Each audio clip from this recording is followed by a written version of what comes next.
कुत्तों का जिक्र आते ही हमें सबसे पहले वफादारी का ख्याल आता है, लेकिन कुछ वक्त पहले तक इंडियन आर्मी के कुत्तों को वफादारी के बदले मौत मिलती थी। आर्मी के कुत्ते वैसे ही काम करते हैं जैसे कि सैनिक। दरअसल भारतीय सेना के काम आने वाले इन स्पेशलिस्ट कुत्तों को पहली बार चोट लगने या काम के न रह जाने के बाद गोली मारकर या जहर देकर मार दिए जाते थे। आर्मी इन कुत्तों को देती है खास ट्रेनिंग। इंडियन आर्मी इन कुत्तों को खास ट्रेनिंग देती है। इनकी बम सूंघने और खतरा पकड़ लेने की क्षमता बहुत तेज होती है। भारतीय सेना के पास ज्यादातर Labrador, German shepherd, Belgian shepherd नस्ल के कुत्ते हैं। ये कुत्ते रैंक से नहीं, नाम और नंबर से पहचाने जाते हैं। इनका इस्तेमाल सेना अपने विस्फोटक खोजी दस्ते में करती है। सेना का घुड़सवार दस्ता माउंटेन रेजिमेंट वैसे ही चर्चित है। ऊंचाई के क्षेत्रों में माल वगैरह ढोने में भी घोड़े, खच्चरों का इस्तेमाल होता है। इन कुत्तों की बुद्धि की क्षमता इनकी नस्ल पर निर्भर करती है, इसीलिए सारे कुत्ते एक से नहीं होते। अलग नस्ल के कुत्तों का अलग अलग टैलेंट होता है, इसीलिए उन्हें अलग अलग कामों में लगाया जाता है। साथ ही कई बार उन जगहों पर भी कुत्ते जांच कर सकते हैं जहां कर बार जवानों के लिए जाकर जांच करना आसान नहीं होता। आर्मी क्यों करती थी ऐसा? ये बुरा चलन अंग्रेजों के वक्त से ही चला आ रहा था। इंडियन आर्मी ऐसा देश की सुरक्षा को ध्यान में रखते हुए करती थी। आर्मी के लोगों को डर रहता था कि कहीं कुत्ते गलत हाथों में न पड़ जाएं।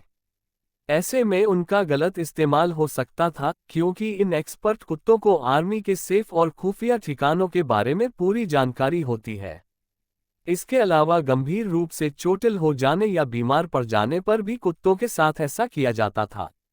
यूं तो कुत्ते के साधारण बीमार पड़ने पर भारतीय सेना उसका इलाज कराती है, लेकिन अगर उसके स्वास्थ्य में सुधार नहीं होता और उसके दोबारा पहले जैसा काम करने की संभावना नहीं दिखती तो उसे गोली मार दी जाती है। ऐसा केवल कुत्तों के साथ नहीं होता था, बल्कि सेना के प्रयोग में आने वाले हजारों घोड़ों और खच्चरों को भी काम का न रह जाने के बाद मार दिया जाता था। इसे एनिमल यूथेनेशिया कहा जाता था। इस मामले में उन कुत्तों को छोड़ दिया जाता था जिन्होंने कोई पुरस्कार जीता हो। कहा जाता है कि आर्मी के कुत्तों की औसत आयु 7 साल तक होती थी, जो कि उनकी आम औसत आयु से आधी है।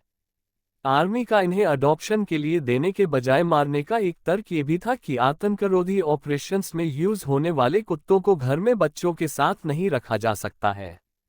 इसके पीछे सुरक्षा कारणों के अलावा उनका एक और तर्क ये होता था कि इन कुत्तों को विशेष सुविधाएं मिलती हैं जो उनको कहीं और नहीं मिल सकती हैं, इसलिए भी उन्हें मारना पड़ता है।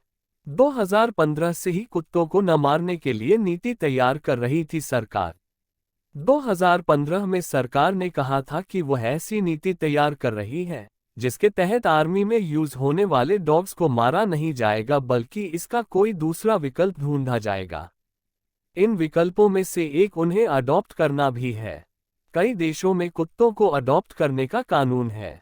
यह मामला दिल्ली हाई कोर्ट भी गया था, जिसमें अदालत का कहना था सैन्य जानवरों को मौत की नींद सुलाने का चलन पशु क्रूरता रोकथाम कानून 1960 के प्रावधानों का खुला उल्लंघन है।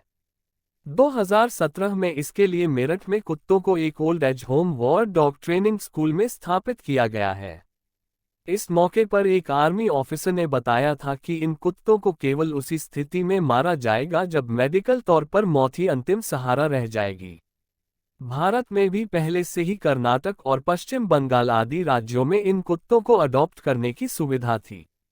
अलग अलग देशों में रिटायर आर्मी डॉग्स को लेकर ये है कानून। अमेरिका में रिटायर होने वाले आर्मी डॉग्स को लोग अडॉप्ट कर लेते हैं। जिन्हें अडॉप्ट नहीं किया जाता उन्हें एक खास एनजीओ को दे दिया जाता है, जो उनके आखिरी के दिनों में उनकी दवा आदि की अच्छी व्यवस्था करता है। रूस और चीन में भी कुत्तों को रिटायर होने के बाद गोली मारने का कानून नहीं है, बल्कि जापान में तो रिटायर हो चुके आर्मी डॉग्स के लिए अलग से एक हॉस्पिटल होता है। यहाँ पर कुत्तों के मालिक अपने बीमार कुत्तों को लाकर छोड़ भी सकते हैं। यहाँ कुत्तों के लिए बिल्कुल इंसानों जैसी सुविधाएं होती हैं।